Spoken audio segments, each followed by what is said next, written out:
Hi friends, welcome back to my channel. This is Siri. Another వ్లాగ్తో మీ ముందున్నాను. గుడ్లు అండ్ నత్తాల కర్రీ ఎలా ప్రిపేర్ చేసుకోవాలో చూసుకుందాం. స్టవ్ అనేది ఆన్ చేసుకొని ఆయిల్ అయితే వేడి చేసుకోవాలి. తర్వాత మనం కట్ చేసుకున్న టమాటాస్ అనేవి వేసి బాగా మగ్గనివ్వాలి. సో అందరిలా కాకుండా నేనైతే ఈ టిప్ అనేది ఫాలో అవుతాను. టేస్ట్ అయితే చాలా బాగుంటుంది. సో బాగా అయితే మగ్గిన తర్వాత టమాటోస్ని అయితే సపరేట్ చేసుకొని గ్రైండ్ అయితే చేసుకోవాలి. ఇప్పుడు అదే ఆయిల్లో మనం ముందుగా బాయిల్ చేసుకున్న ఎగ్స్ని అయితే ఫ్రై చేసుకొని వాటిని కూడా పక్కన పెట్టుకోవాలి. నత్తాలు కూడా మనము ఫ్రై చేసుకోవాలి. సో నత్తాలు అయితే హాట్ వాటర్తో కడుక్కోవాలి. దానివల్ల ఏంటంటే క్లీన్గా మనమైతే చేసుకోవచ్చు.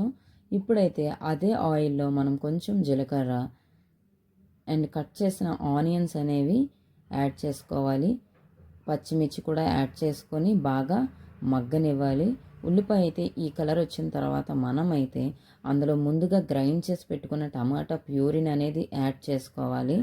యాడ్ చేసిన తర్వాత టమాటా పచ్చివాసన పోయేంత వరకు మనము బాగా మిక్స్ చేసుకుంటూ బాయిల్ చేయాలి. కొంచెం చింతపండు తీసుకోండి. చింతపండు యాడ్ చేసుకున్న వాళ్ళు యాడ్ చేసుకోండి, లేకపోతే స్కిప్ చేయండి, నో ప్రాబ్లం. ఇప్పుడు కారం, ధనియాల powder and masala powder, salt అనేది యాడ్ చేసుకొని బాగా మిక్స్ చేసుకోవాలి. కారం వాసన అయితే పోయినంత వరకు బాగా మనము మిక్స్ చేసుకొని బాగా బాయిల్ చేయాలి. ఇప్పుడు మనం ముందుగా ఫ్రై చేసుకున్న ఎగ్స్ అండ్ నత్తాలను అయితే మనము తీసుకోవాలి. తీసుకొని వాటిని కూడా బాగా కలుపుకోవాలి. కలిపిన తర్వాత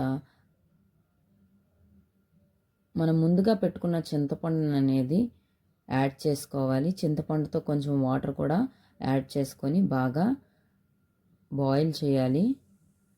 ఇలా చేసి 5 to 10 minutes ఉంచితే మనకైతే కర్రీ అనేది ప్రిపేర్ అయిపోతుంది. టేస్ట్ విషయానికి వస్తే అసలు వేరే లెవెల్లో ఉంటుంది. సో మీరు కూడా ట్రై చేయండి. ట్రై చేసిన వాళ్ళైతే కామెంట్ చేయండి. సో ఈ వీడియో అయితే మీకు యూస్ఫుల్ అవుతుందని అనుకుంటున్నాను. Do like and share and subscribe and comment also. Thank you so much.